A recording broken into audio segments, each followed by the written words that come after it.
Hello, whatever random individual may be watching this. I am just going to use this as an outlet, basically, to talk about my problems and my thought processes within my personal life. So this is going to get personal, and it's kind of just a method of therapy for me. So if you're interested in the belligerent babbling of a 19-year-old boy, then you'll be interested in this. So, firstly, um, my mother is a big point of contention in my life recently.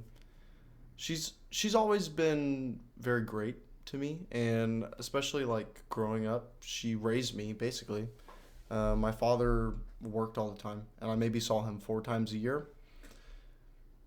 and I didn't really have a relationship with him. So she was in charge of raising me my whole life, and she did a great job in my opinion. She took care of us and made sure we felt considered, and she did her role as a mother, and she did a great job at it. I'm really happy with looking back on it. There's a couple instances like in the really early days, 6, 7 years old, she was going through withdrawals of opioids, just like everyone around that time. My dad was addicted to opioids a little bit later, but same time ish. She was addicted to opioids, and 6-year-old me watched her go through those withdrawals, dead or close to being dead on the couch, just flopping about. Thank God there was some other adults that were able to bring groceries and whatnot, and she got through it. She went through the whole phase. She went through opioid addiction, and then she went to Suproxen. I think that's it. And she got off of that, and she made it through. She was sober for a long time. Maybe 8 years ago, she got on kratom, but she doesn't abuse it. It's just become a daily use kind of thing for her. But that ties us into now with the kratom usage. I'm not saying this is related, but I have 4 other siblings on my mom's side, and recently, my mom blew up on my sister, and there's some context that needs to be given here, kind of TLDR. My mom is a hippie. She has always she doesn't work a regular job. She used to. She used to be a normal individual who participated in society just like the rest of us do. But somewhere along that way, she decided she was happier out in the woods, and she was happier in communes. And a large portion of my childhood was in that environment. Probably like 7 years, 6 years of my childhood was in communes and on farms and whatnot. And where was I going with this?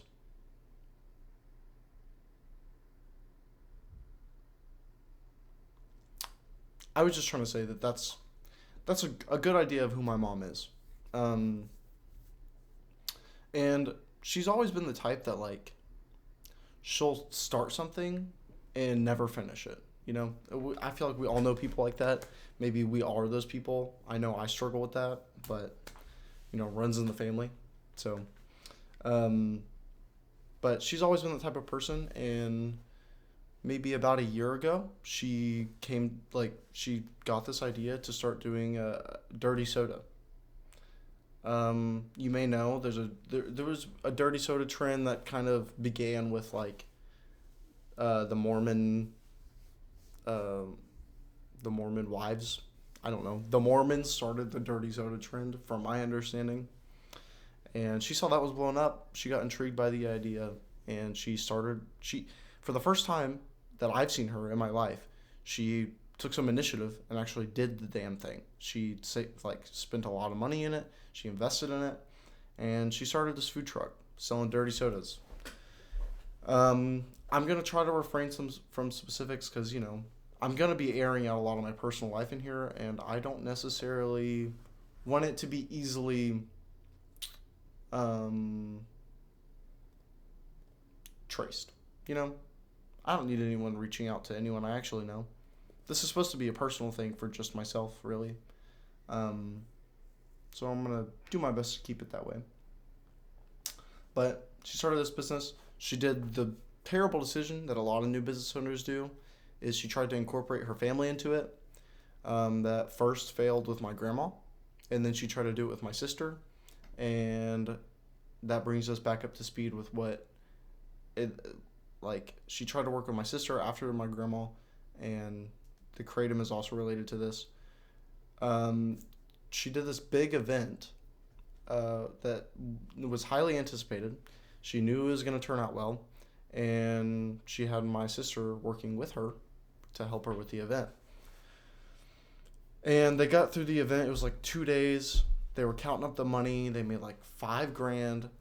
My mom was super excited, and I've heard the story from both of them a million times. But long story short, my sister like maybe makes a couple snarky comments to my mom after they count the money, and my mom just freaks out, completely goes apeshit, and just, my mom has a lot of mental health issues, and she has for a while, and we've known this, and I've talked to my mom so much about this. I mean, I've spent hundreds of hours talking to my mom about herself, really, herself.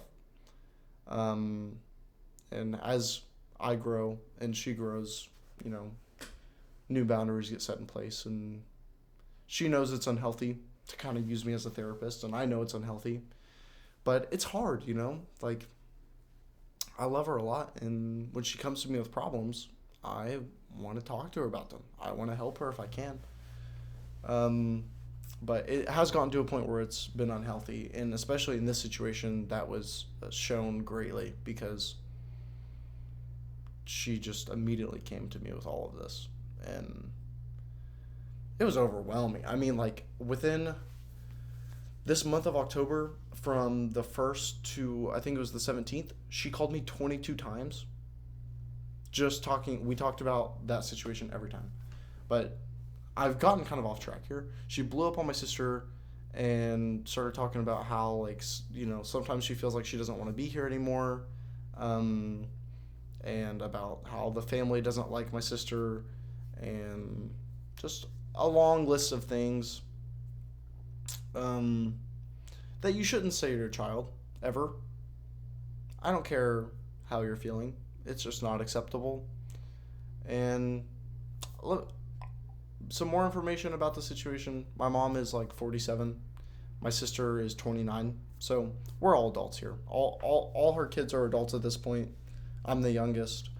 And yeah, she said some terrible, awful things that she knows she shouldn't have said. And at this point in time, she's admitted, like, she's accepted that and is trying to move through it. And, you know, it's not like this is the first time that something like that, like this has happened, like an emotional meltdown with her. It's happened quite often, and it's really hard to handle from the child's perspective, because, like, let's be real, I'm extremely focused on my own life. You know, I've got my own career, I've got my own relationships. I'm at the point in my life where I'm separating in a way, right? Like, I have to find myself, and I've been working on that, you know. And I think that's healthy and fine for me to do, but she struggles with just thinking about herself all the time, from my perspective. And for example, this past Mother's Day, I had planned to go out to lunch with her. I told her I was going to take her out to lunch, and I did. Mother's Day rolls around, and, you know, it's maybe 10:30, 11 o'clock, and I'm out getting new shoes with my brother. I haven't contacted my mom yet. We already made these plans, but I haven't talked to her that day. And I was about to get shoes. My plan was I was going to get these new shoes. I was going to go home, get ready, and then call my mom and talk to her about where we're going to go to lunch and whatnot.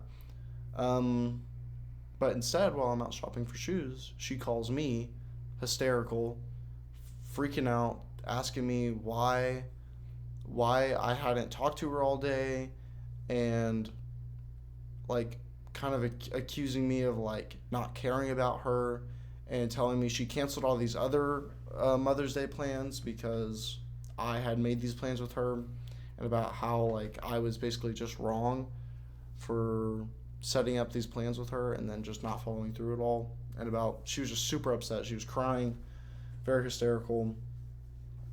And at least like in my experience, because this isn't the first time stuff like this has happened, and there's been a fair amount of instability with her.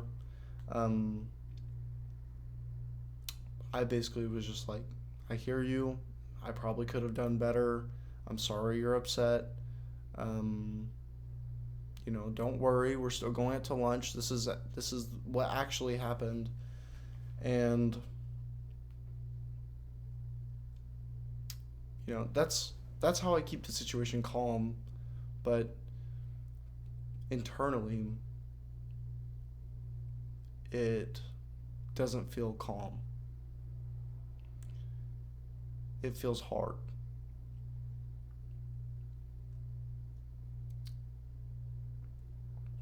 I feel like, your mother's, in my experience, she was the person I relied on.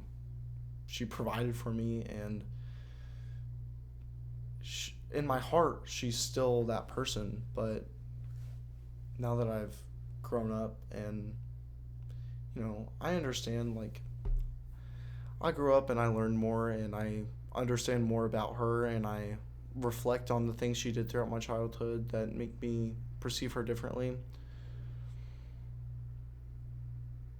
But like I said, in my heart, I still want to rely on her. Like, she feels like a safe place to me. And in those situations where I have her, you know, accusing me of things, and it's not like I'm not aware, like I don't believe the things she is saying. It just still hurts coming from her.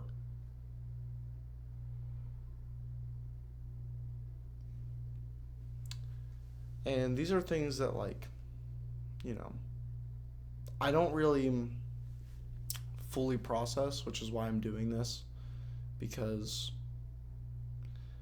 it's kind of just become a norm of sorts. Like, it's kind of an expectation at this point that these things are going to happen with my mom. And, you know, this time was unique with this recent blow up on my sister, which is that for the first time in a situation like this, I have actually, like, kind of set some boundaries. And I noticed myself getting frustrated with her, which isn't something I had done before. And I think it just gets to a point, like I said, I've talked to her for hundreds of hours about her problems. And I love her so much, but it gets to a point where it's like, I got so much going on. And like I said, 22 phone calls in October, and a lot of them were over an hour long. It gets extremely overwhelming. And my partner also struggles with her mental health, and it's just like, I only have so much capacity, you know? And unfortunately, like, my partner takes priority. That's not unfortunate. That's how it should be. And it's just unfortunate for my mom, I guess. I don't know. I don't know why it's unfortunate. It's just like, I have to prioritize myself and my partner and the life I'm trying to build for myself. And I'm just trying to grow. And it's really difficult when I have this kind of almost burden, it feels like.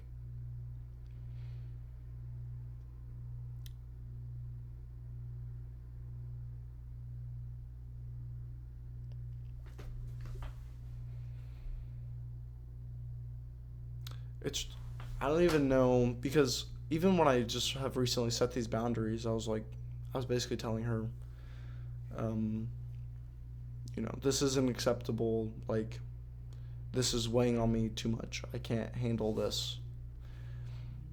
And after telling her these things, she just immediately, literally immediately, the next thing she said was dismissing what I had just said. Like this, I'm not quoting her, but things like reasons why she's not actually that bad, and like, why it's fine, why my concerns aren't valid, and kind of like discrediting the boundaries I just set.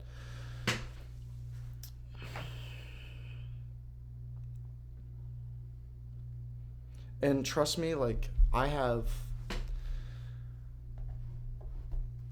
tried to keep myself as open and aware as possible and communicate with her what I see from my perspective and reinforce the fact that this is just from my perspective and she should just use these as guides. And, it's just what I'm seeing from my position. And I've told her these things millions and millions and millions of times, and it's never helped. A lot of times she'll say things like, "Oh, I already know. I already looked into that. I'm already aware that I think about myself too much. I'm already aware of all of these things." And it's like, okay, if you're so aware, then why are you doing nothing about it? And I don't know. It feels very conflicting at times because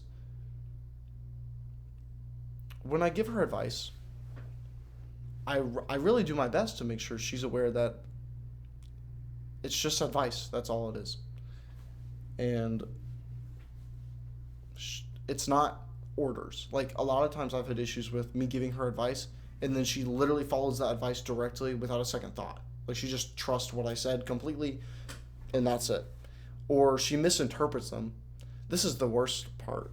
She'll misinterpret what I said, and then go full into that, and then when it doesn't work out, she'll be like, "That didn't work out. Why'd you tell me that?" And I'm just like, "That's not at all what I said. Why did you do that? Why are you doing that?" Also, like, I keep telling you time and time again, don't listen to me. Like I'm just trying to provide you new perspective to consider, not rules to follow. So stop following them like that. And it doesn't make a difference. It does not make a difference. So to circle back a little bit, like, after so much of that, at this point now, like, I don't have capacity. I've tried to help her for so long, no progress. Like, I'm at a point now where I just don't want to hear it anymore. I want to love her and support her, and I know she's struggling with her mental health, but I'm just tired of it. Like, it's not fair to me to keep putting up with it. And, she'll hear me out on that. She'll be like, "I understand." And then she'll go and accuse me of, like, distancing myself from her, and she'll go and accuse me of not caring about her and not supporting her, and about how, like, she just today on my way home from work, she basically said that, like, that's like, she said that she can't share her mental health with her family because it's used against her and we alienate her instead of support her. She said she feels like she has no support. I explained to her, that's not why people are distancing themselves from you. It's because you're not just coming up to us and you're saying, "Hey, I'm really struggling right now with these thoughts and I really need some support." Instead, what she's doing is blowing up on my sister, being unstable in general, and playing the blame game with everyone, and then is surprised when people don't want to be near her. Like, just naturally, people don't want to be near someone who's unstable and causing them harm in various ways. It's not an easy decision for us to make. Like, it's not easy for us to try to limit how much we talk to our mother. She's our mother and we love her, but, like, she doesn't see that at all. She doesn't see the kind of pressure she's applying in so many directions that is, it's not good. It's not good. And she just keeps, like, she just has this idea in her head that, like, it's our fault. She can't see for the life of her, like, how her actions are affecting us. And I can't, like, I've tried, and nothing I tell her helps her see that. So I don't know what to, I don't know. I don't know. I don't know. I keep getting myself in these loops of like I love her and I want to make sure I'm there to support her, and I can't just like stop answering her phone calls or anything. Like, I need to be there for her, and she needs me, especially if she feels like no one else in the family is supporting her. Then she especially needs me if no one else is there to support her. And she's single. She really doesn't have many people to like really rely on. She's got her kids, and like that's pretty much it. Um,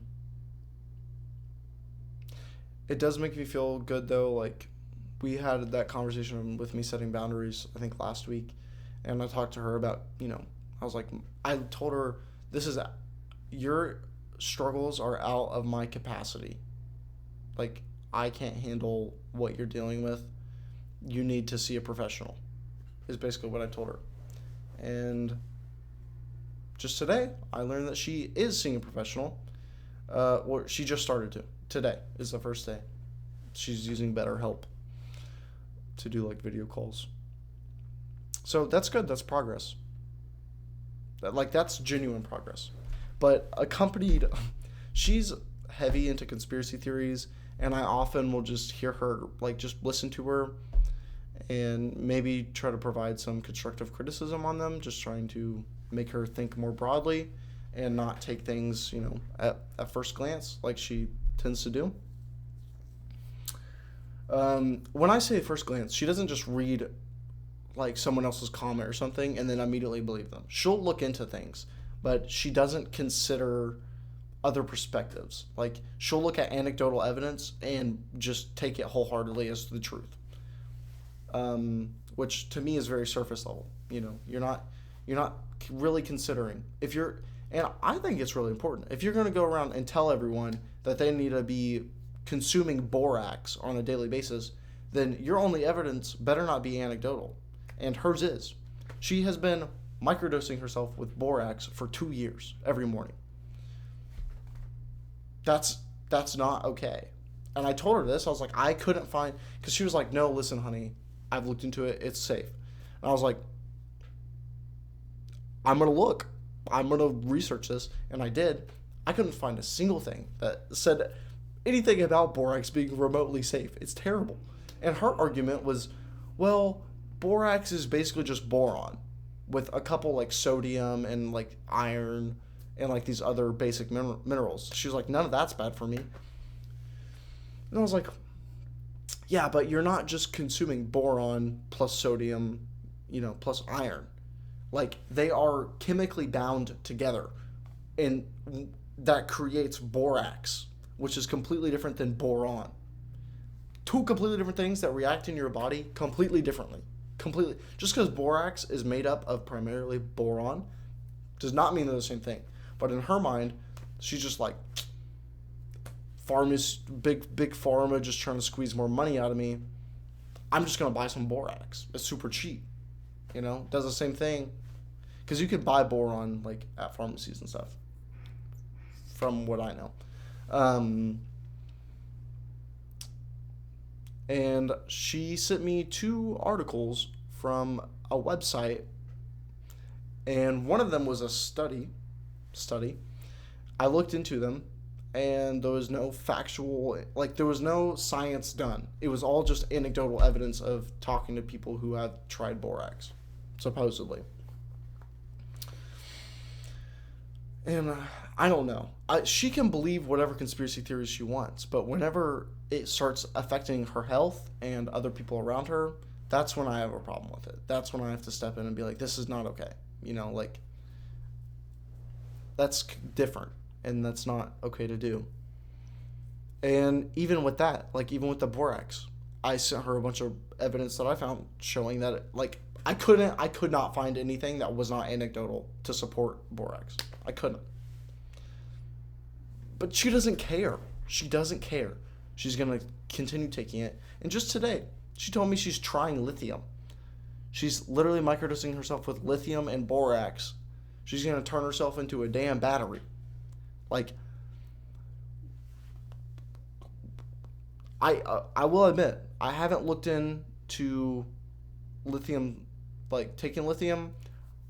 If I remember correctly, I think it's like an actual medicine for people with BPD.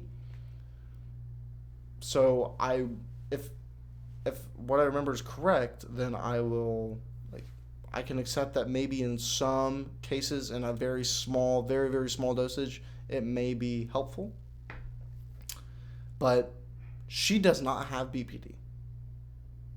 At least from what I know. I She's taken lithium and borax, and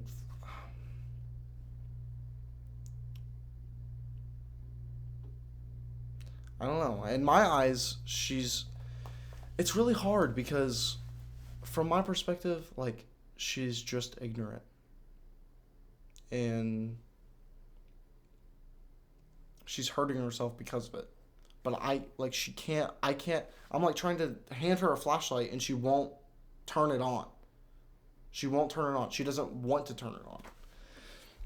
It's just, it's really hard when someone you love won't listen to you genuinely. Like, won't really consider. They're just so convinced of something that's so wrong that whenever you provide them substantial evidence of the contrary, they don't care. I'm not upset with her about it. I think that would be like, I'm not like actually mad with her. I think that would be unreasonable. I would say I'd say I am upset. I you know I don't want her to hurt herself in any way, and I'm afraid that she might, accidentally, of course. Um,